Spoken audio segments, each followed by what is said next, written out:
I called her and I said, how was your day? And she said, it was great. And I said, really? Great? Why was it so great? And she said, because the Senate torture report was released today and it proved that everything you said was true.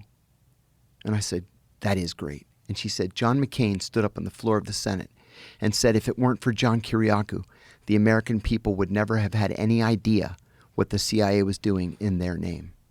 And so when I got home, God bless him, one of the first calls I received was from John McCain's chief of staff. And he said, Senator McCain says, welcome home, and he wants to know what he can do to be helpful.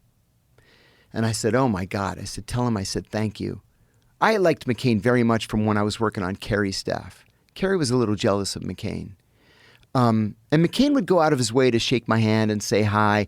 Kerry said to me one time, why don't you two get a room or something? And I said, no. I said, we have this connection over torture. I said, McCain takes me seriously and I take him seriously. And so when I spoke to McCain, I said, these damn Obama people, they confiscated my pension. And I'm going to have to work until the day I die. They drove me into bankruptcy and took my pension. So he came up with this idea. It was a great idea to write an amendment. My attorney wrote this amendment to the National Defense Authorization Act of 2016. And it said that every American convicted of violating the Intelligence Identities Protection Act between October 1st and October 31st, 2012, shall hereby have his pension reinstated.